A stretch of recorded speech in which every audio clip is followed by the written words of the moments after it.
La Côte d'Ivoire déclare que les troupes françaises quitteront le pays après des décennies. Choqueur.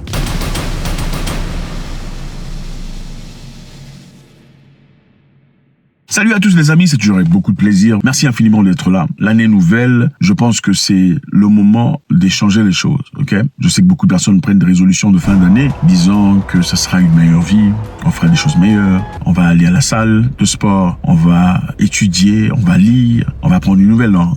C'est une très bonne chose. Assurez-vous qu'en février, mars, avril, vous continuez dans la même allure. Sinon, n'est pas répéter les histoires avec différents personnages. Et on peut pas refaire les mêmes histoires et s'attendre à des différents résultats. Et le courage, la force, je vous le souhaite. Ok.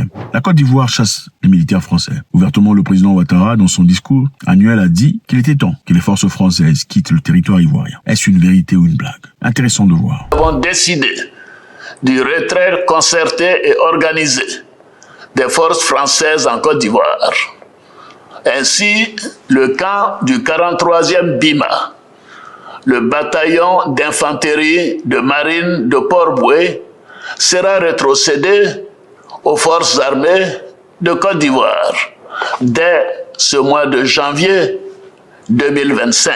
Monsieur Ouattara, qui a été soutenu depuis très longtemps par la France, est-ce le moment d'abandonner la France? Pendant un moment où le Mali, le Burkina Faso, le Niger, ensuite le Tchad, leur ont demandé de quitter le territoire. La France, évidemment, a besoin de sa présence en Afrique pour refléter son influence, sa force, sa présence, sa capacité. Monsieur Ouattara a-t-il tourné les deux à Monsieur Macron ou à la France, qu'il a soutenu pendant très longtemps? Nous savons qu'il y a quelques années, pendant les élections entre Ouattara et Laurent Gbagbo, Monsieur Gbagbo aurait gagné les élections et ensuite a demandé qu'on recompte les ballots, puisque M. Ouattara a apparemment été publié en tant que gagnant. Mais après ça, qu'est-ce qui s'est passé? Les forces françaises, à travers leurs avions et à Honnête, ont bombardé le palais de M. Laurent Gbagbo, qui aujourd'hui n'est plus président de la République. M. Ouattara, depuis lors, est devenu président de la République, par l'aide de Français, si on peut bien le dire. Alors pensez-vous que ce serait cohérent de sa part de rejeter cette force française qui, depuis longtemps, a été là pour lui? Pour l'interrogation. On va essayer de voir ici très rapidement ce que ça veut dire. La Côte d'Ivoire a annoncé que les troupes françaises quitteraient le pays ce mois-ci, après une présence militaire de plusieurs décennies, devenant ainsi le dernier pays africain à réduire les liens militaires avec son ancien colonisateur. Dans ses discours de la fin de l'année de la nation, Monsieur le Président Alassane Ouattara a déclaré que le 48e bataillon d'infanterie de Bima à Port-Bouët, Abidjan, où étaient stationnées les troupes françaises, sera remis aux forces armées ivoiriennes à compter de janvier 2025. Alors, Monsieur Ouattara, comme vous l'entendez dire, il est fier. Okay? Il est fier que l'armée ivoirienne de combattre et de résister, de lutter, de protéger sa population. C'est une très bonne chose. En tant qu'Africains, ça nous fait du bien de savoir qu'un pays frère ait les capacités nécessaires, militaires, de pouvoir se protéger. L'objectif ici de la vie, c'est pas de quitter un pays pour aller s'attacher à un autre. Et là, en l'occurrence, on parle de la France pour aller s'attacher, comme l'ont fait le Burkina Faso, le Mali et le Niger. L'objectif, en général, je pense, est de devenir vraiment indépendant. Une souveraineté totale. Militaire, des capacités de défense avancées. Alors, le Mali, Burkina Faso, le Niger, ensuite le Tchad ont déclaré le désir du départ des militaires français de leur territoire. France is an essential partner, but it must now also consider that Chad has grown up.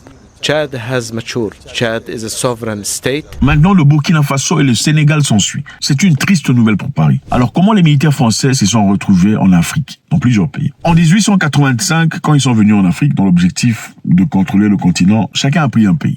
Les Allemands ont pris des pays, les Anglais ont pris des pays, les Français ont pris des pays pour contrôler. L'objectif, c'était de piller, voler, paupériser. Chose qu'ils ont fait avec beaucoup de maestria. Mais avec le temps, il fallait une indépendance. Et cette indépendance, malheureusement, n'aurait pas pu être totale, avec un départ complet de leurs militaires. Ils ont donc fait signer à plusieurs pays africains un document disant « Nous quitterons vos pays, on quitte l'indépendance, mais nous garderons nos troupes sur place. » Pour quelle raison, évidemment? La raison avancée était une certaine coopération, mais en réalité, c'était pour projeter la force française sur le continent africain. On ne pouvait pas laisser partir comme ça un butin aussi gracieux. Ce serait complètement fou, n'est-ce pas? La France a besoin d'Afrique. Comme l'a dit M. Jacques Chirac, que la France fait son argent à travers l'Afrique. On oublie seulement une chose, c'est qu'une grande partie de l'argent qui est dans notre porte-monnaie vient précisément de l'exploitation depuis des siècles de l'Afrique. Pas uniquement, mais beaucoup vient de l'exploitation de l'Afrique.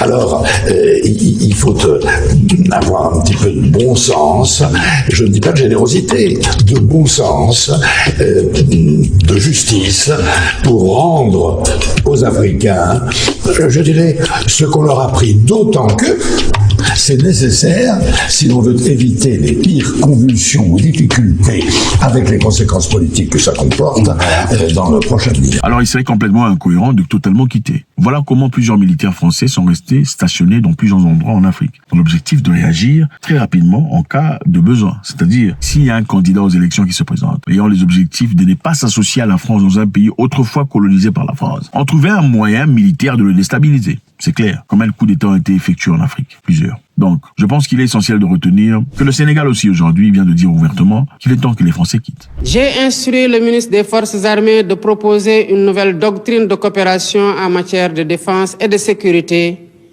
impliquant entre autres conséquences la fin de toutes les présences militaires des pays étrangers au Sénégal dès 2025. C'est choquant. Revenons à Ouattara. M. Ouattara dit que les Français doivent quitter dès ce mois de janvier. La question qui se pose est celle-ci. Est-ce que M. Ouattara est franc par rapport à ce qu'il dit? Y aurait-il des raisons, ou anguilles sous le roc, ou serpents sous le roc, ou scorpions sous le roc, qui seraient les raisons pour lesquelles M. Ouattara changerait ses discours par rapport à un allié qui a longtemps été là pour lui? Les amis, je pense qu'il est important de retenir un point très essentiel. Les élections auront lieu en Côte d'Ivoire cette année-ci. Et nous savons qu'il est très important d'avoir une image positive quand on est candidat aux élections. Alors beaucoup d'Africains et surtout beaucoup d'Ivoiriens pensent qu'il est important aujourd'hui d'avoir un président qui soutient l'idée selon laquelle le pays doit être totalement souverain. Donc, il y a un sentiment anti-militaire français qui est tout à fait justifiable parce que ça fait quand même longtemps on ne peut pas avoir des militaires d'un autre pays, dans un autre continent, stationnés avec des armes, des chars de combat, comme l'a dit le président sénégalais. Est-ce qu'en tant que Français, vous envisagez de nous voir dans votre pays avec des chars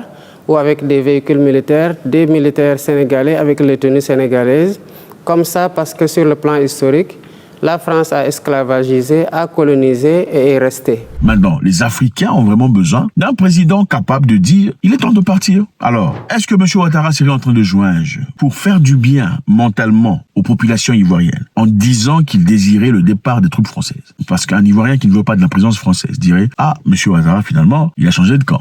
Okay? M. Ouattara, finalement, s'est réveillé s'il était en sommeil, n'est-ce pas? Dans l'objectif d'avoir une Côte d'Ivoire libre, une Côte d'Ivoire en capacité, une Côte d'Ivoire qui peut prendre soin des Ivoiriens. La question se repose, est-ce que M. Ouattara fait ça seulement pour les élections? Ensuite, après les élections, il dira, bon, écoutez les amis, on vient de réaliser qu'on a encore besoin des Français, ils viendront ici pour faire une formation à nos militaires, et après ça, on verra, pour ensuite ramener les Français dans le territoire. Point d'interrogation. Au Sénégal, le président sénégalais avait autrefois dit qu'il désirait le départ des militaires français, mais n'avait pas précisé quand est-ce que les militaires français devraient partir. Puisqu'après avoir reçu une question d'Emmanuel Macron disant vous désirez que les militaires français quittent maintenant, ce ne sont pas exactement les mots qu'il a employés, mais c'est une façon de dire ce n'est pas urgent, ce n'est pas ce qui nous empresse, mais nous sommes en train de placer les éléments nécessaires pour vous faire voir que nous désirons le départ de vos militaires de nos territoires. Ce n'est pas acceptable d'avoir des militaires d'un pays étranger marchant, roulant dans les rues d'un autre pays étranger avec des chars de combat. La question que je vous pose ici est celle-ci. Pourquoi on ne veut plus des militaires français en Afrique? Après le Burkina Faso, le Mali, le Niger, ensuite le Tchad, la Côte d'Ivoire, maintenant le Sénégal. Pourquoi on ne veut plus des militaires français? Est-ce parce qu'il y a une chose que les Français auraient fait aux Africains ou pas? Est-ce parce que les Français sont restés têtus beaucoup trop longtemps sur le territoire africain? Parce que quelqu'un d'intelligent disait, le meilleur danseur sait quand est-ce qu'il faut quitter la piste. Donc on peut être excellent dans peu importe ce qu'on veut. Mais si on reste beaucoup trop longtemps, ça finit par ennuyer. La France maintenant sera retenue à Djibouti et au Gabon. Sa présence militaire, évidemment, comme l'a dit M. Macron, dans l'objectif de changer cette concerne, dans l'objectif de réorganiser sa présence en Afrique dans un éthique gagnant-gagnant dont on n'a jamais entendu parler depuis très longtemps, jusqu'à ce qu'on commence à demander à ce que les militaires français quittent. Faites-nous savoir ce que vous en pensez. Est-ce une blague de M. Ouattara ou une vraie réalité qui arrive? God bless.